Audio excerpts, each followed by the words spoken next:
pero que ese tradicionalmente no se ha dictado. Vamos a ver si el tiempo da. Si podemos dictar algo.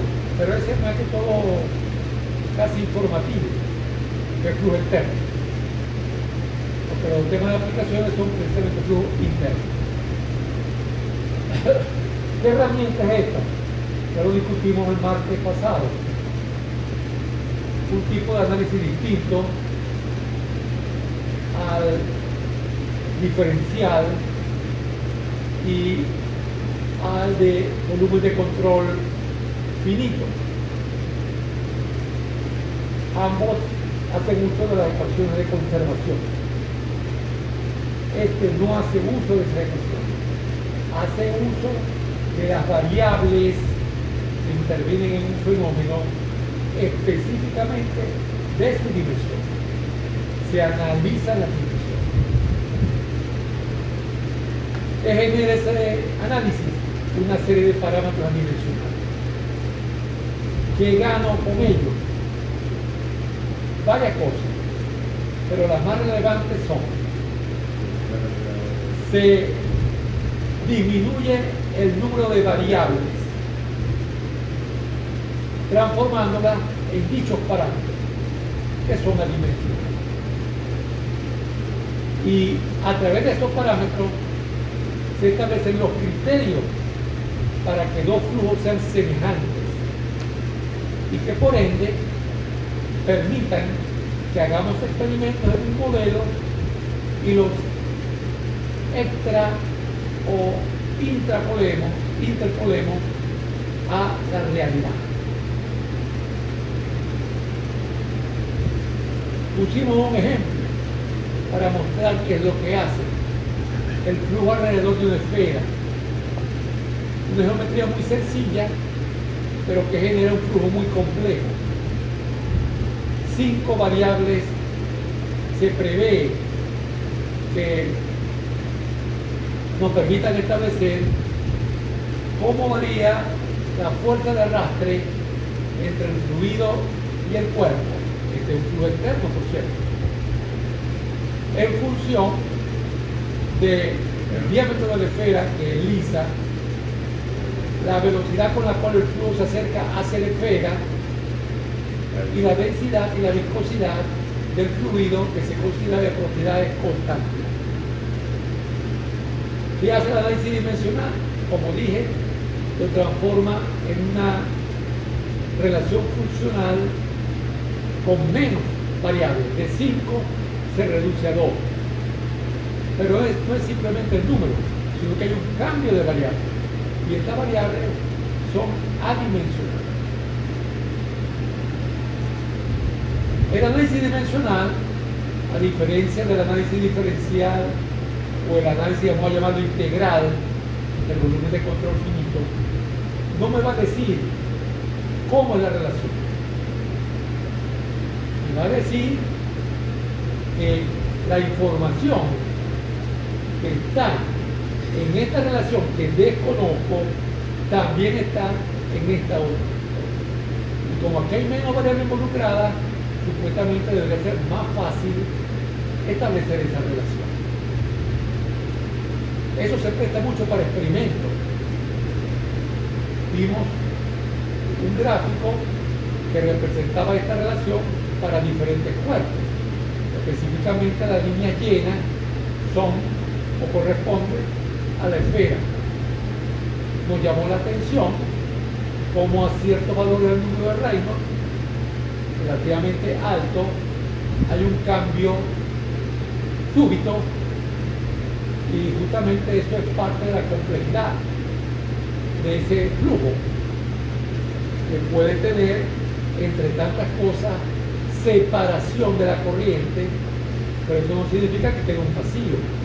Eso lo que significa es que la corriente se mueve, vamos a decirlo así, rápido, y esa zona separada en algunas partes ni se mueve, en otras partes avanza lentamente y muy desordenadamente. Aquí también interviene el fenómeno de la turbulencia. La semejanza de la cual hablamos es extremadamente simple. Si esto es verdad, eso quiere decir que dos flujos que tengan el mismo reino sobre una esfera, por supuesto, con las condiciones que especifiqué, van a tener el mismo coeficiente de arrastre. Entonces yo puedo establecer esta relación experimentalmente, por ejemplo, y la misma es válida para cualquier otra esfera, para cualquier otro fluido. Simplemente lo que tengo que hacer uso del mundo entero. Es posible hacer más realista un flujo a partir de un caso, ¿cómo llamarlo?, sencillo. Claro, si yo logro identificar otras variables que intervengan, está siendo más realista, vamos a decirlo así, el modelo físico. Por ejemplo, que puede incluir la rugosidad del material del esfera. Ella va a originar un parámetro dimensional que se llama rugosidad relativa. Entonces ahora sería un poco más laborioso la experimentación, el reporte de los datos y el análisis. Pero todavía sí, como dije el martes pasado, esta es una relación que se puede acomodar en un papel libre, en uno. En el eje de las X, los reinos. En el eje de la Y, los coeficientes de arrastre, como aquí. Aquí se cambió la geometría, que se cambió el cuerpo, ustedes ven, que se acomodó en un solo papel y por supuesto no es una sola curva. Pero si el cuerpo no se cambia, y lo que se cambia es la rugosidad, pues habrán varias curvas, cada una para la rugosidad del caso. Pero todas las curvas corresponden al mismo cuerpo. ¿Cómo hacer esa conversión? A través de un teorema. El teorema es lo que los matemáticos llaman un teorema de existencia, que establece las condiciones para las cuales se generarían los parámetros dimensionales, que se acostumbran a denotar con la letra griega pi. Sigma, en matemática, usualmente se usa para sumatorio, pero pi para producto. Porque los parámetros dimensionales necesariamente tienen que ser consecuencia de multiplicar variables para que se puedan eliminar las dimensiones. Entonces, esa es la razón. Una vez que se sepa, según el teorema, cuántos parámetros pi hay, entonces ya se ha avanzado bastante. ¿De dónde proviene ese teorema? De algo muy simple. Si existe una relación, los términos de cada uno de los dos miembros, derecho e izquierdo, deben tener las mismas dimensiones. ¿A qué me refiero términos? Si el miembro derecho es A más B, A y B tienen que tener la misma dimensión. Yo lo puedo sumar y logramos más menos. Yo sí puedo multiplicarlo, pero no sumarlo. También el teorema hace uso del número de dimensiones básicas que se requieren para expresar las variables iniciales. Usualmente ese número es 3, porque se trata en este caso de mecánica, y esas dimensiones usualmente son longitud, tiempo y masa. A veces la masa se sustituye por fuerza, y hay un sistema que, como ustedes saben, pone la masa y la fuerza ambas como básicas. Entonces, en ese caso, este estrictamente hablando, M sería 4. Pero nosotros no vamos a utilizar un sistema como ese. Realmente, M es el rango de una matriz, que ya la vamos a mencionar. Entonces, hoy queremos justamente revisar el procedimiento convencional para hallar esos parámetros, que es extremadamente sencillo si uno lo trata como una receta de cocina. Hay que seguir todos los pasos si yo quiero el producto estándar. Lo vamos a hacer con el problema de la esfera. Son apenas 4 pasos. Primer paso. Leo, establecer la relación funcional dimensional e identificar las dimensiones de la variable bloqueada. Esto no significa establecer la función f, sino decir que la función f involucra, en este caso particular, 5 variables independientes y una dependiente. Variables independientes significa que yo puedo cambiar una de ellas sin que dicho cambio afecte a las otras. Eso es lo que significa una variable independiente. En este caso, las independientes se toman como el diámetro, la velocidad absoluta, la velocidad de ataque de la corriente sobre la esfera y las dos propiedades claves del fluido, como son su densidad y su viscosidad. De ellas depende la fuerza de arrastre. Por consiguiente, yo puedo ver que N es 0. Dentro de este paso, escribimos las dimensiones de cada una de esas 6 variables usando el trío básico de mecánica de dimensiones fundamentales: longitud, tiempo y masa. Estos son exponentes. La longitud es D a la 1, al igual que la rugosidad, pero la velocidad es L sobre T. Entonces es 1 y menos 1 para T. Y así. O sea, estos son numeritos que no cambian, por supuesto.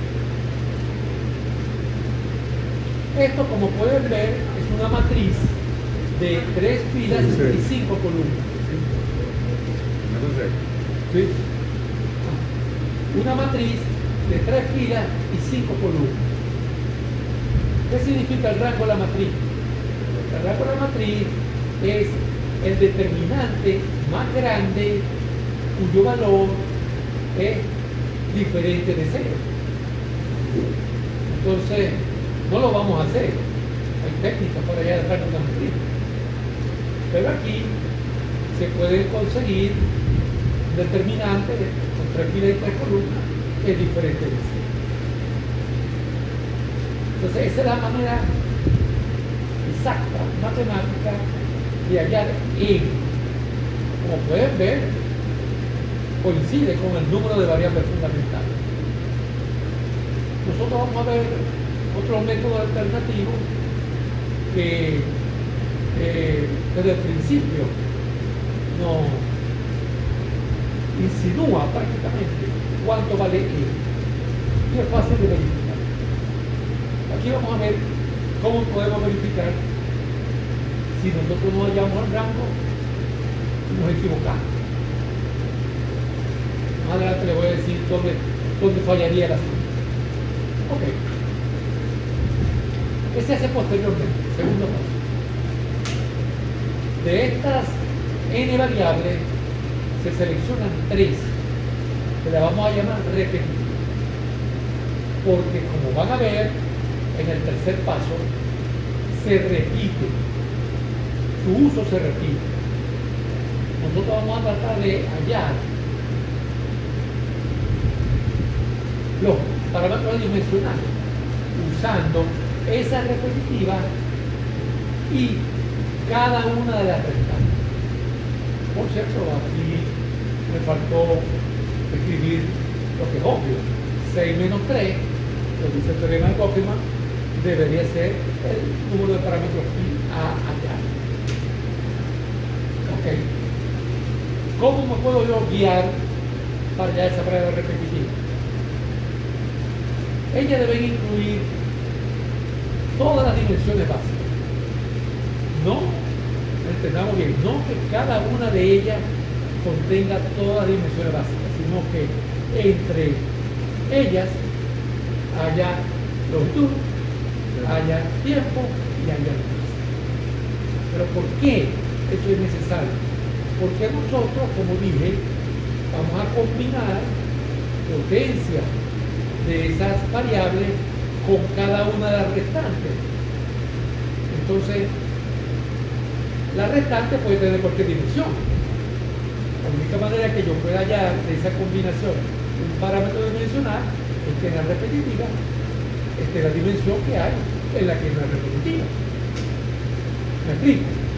Si en la repetitiva yo no tengo masa y la que no es repetitiva tiene masa, ¿cómo elimino la masa? Imposible.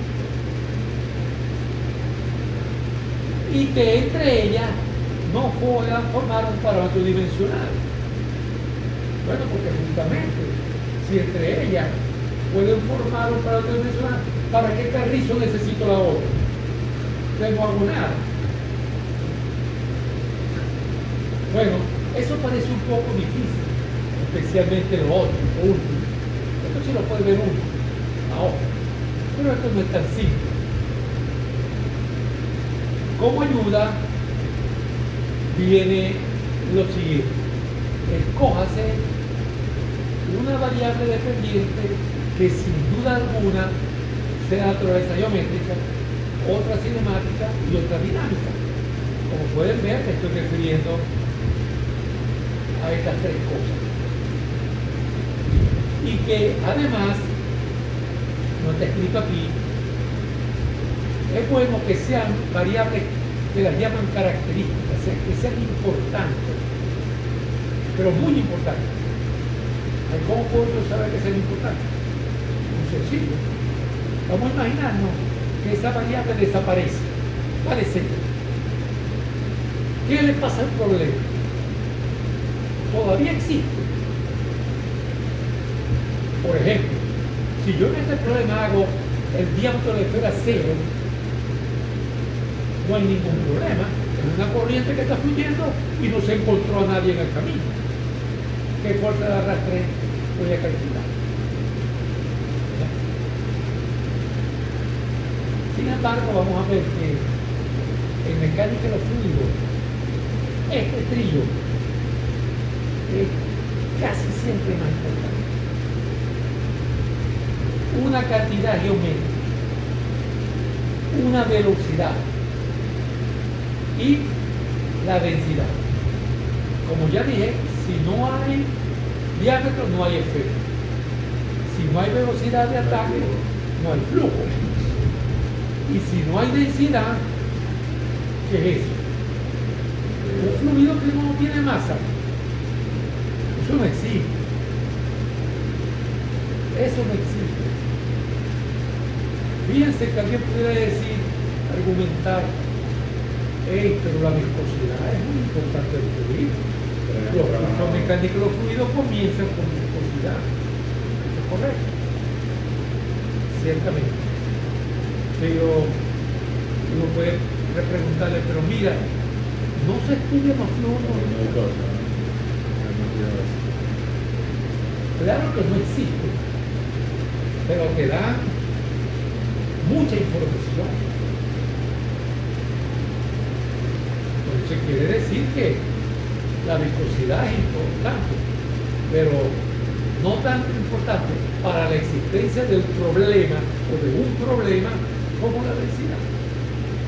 Si no hay densidad, no hay fluido, se acabó. No hay materia, es vacío absoluto. Se van a ver, ahora más adelante hay una tablita de los parámetros pi más comunes en mecánica de los fluidos.